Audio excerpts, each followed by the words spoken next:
কলকাতা বিশ্ববিদ্যালয়ের অধীনে যে সমস্ত ছাত্রছাত্রী তোমরা সেমিস্টার 1, 2, 3তে পড়ছো, আইডিসি ফিলোসফি বা দর্শন আছে, তোমাদের আইডিসির সাবজেক্টের শান্তি ও সংঘর্ষ সমাধানের দর্শন, এই টপিকের উপরে আমি একটি সাজেশান তৈরি করেছি।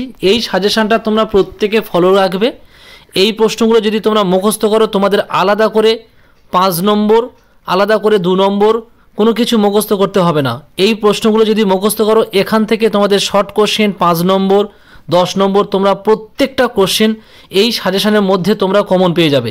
এই প্রশ্নগুলো যদি কভার করতে পারো, তাহলে তোমাদের আলাদা করে আর কোনো কিছু পড়তে লাগবে না। তোমাদের প্রথম অধ্যায় থেকে আমি যে কোশ্চেনটা দিয়েছি, প্রথম অধ্যায় থেকে যে কোশ্চেনটা দিয়েছি বা যে কোশ্চেনগুলো দিয়েছি, 1 নম্বরে দিয়েছি শান্তি শিক্ষা বলতে কী বোঝো, ইহার বৈশিষ্ট্যগুলো কী কী, শান্তি শিক্ষার গুরুত্ব আলোচনা করো। সেকেন্ড কোশ্চেন দিয়েছি ইতিবাচক শান্তি ও নেতিবাচক শান্তি বলতে কী বোঝো, ইহার অর্জনের পদ্ধতি আলোচনা করো। থার্ড কোশ্চেন দিয়েছি শান্তির শিক্ষার প্রকারভেদগুলি আলোচনা করো। ফোর্থ হলো শান্তির সম্পর্কে গালতুঙের মত আলোচনা করো। টেকসই শান্তি সম্পর্কে আলোচনা করো। এই প্রশ্নগুলো যদি তোমরা মুখস্থ করতে পারো, আশা করি তোমাদের প্রথম অধ্যায় থেকে যে প্রশ্নগুলো আসবে এখান থেকেই তোমরা কমন পেয়ে যাবে।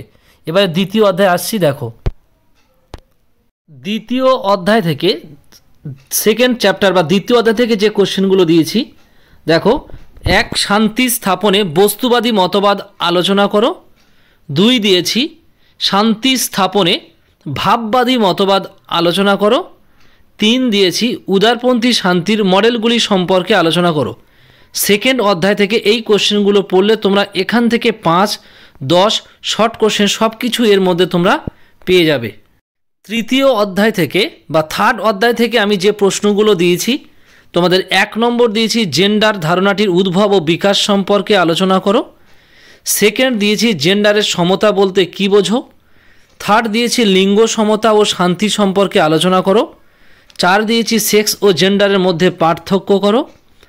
5 দিয়েছি লিঙ্গ সংঘর্ষ ও শান্তির মধ্যে সম্পর্ক আলোচনা করো। 6 দিয়েছি লিঙ্গ বৈষম্যের কারণ ও ফলাফল আলোচনা করো। এই প্রশ্নগুলো যদি তোমরা এই তৃতীয় চ্যাপ্টার থেকে করো মুখস্থ, তাহলে তোমরা তৃতীয় চ্যাপ্টার থেকে যে প্রশ্নগুলো আসবে, তাহলে তোমরা প্রত্যেকের প্রশ্নগুলো কিন্তু কমন পেয়ে যাবে। চতুর্থ অধ্যায় থেকে যে প্রশ্নগুলো আমি দিয়েছি, 1 নম্বর প্রশ্ন দিয়েছি কান্টের চিরস্থায়ী শান্তির পূর্ব শর্ত এবং প্রধান শর্তসমূহ আলোচনা করো। সেকেন্ড দিয়েছি কান্টের নৈতিকতা সম্পর্কে ধারণাটি আলোচনা করো। থার্ড দিয়েছি গান্ধীজির সত্য, অহিংসা, সত্যাগ্রহ ধারণাটি আলোচনা করো। এগুলো আলাদা আলাদা প্রশ্ন পড়বে, তো এগুলো 5 নম্বরে পড়তে পারে, 10 নম্বরে পড়তে পারে, ওই জন্য এগুলো আলাদা আলাদা করে তোমরা মুখস্থ করবে, করলে তাহলে কমন পেয়ে যাবে।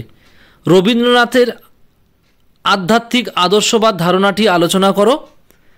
তারপরে দিয়েছি রবীন্দ্রনাথ ঠাকুরের মানবতাবাদ সম্পর্কে আলোচনা করো।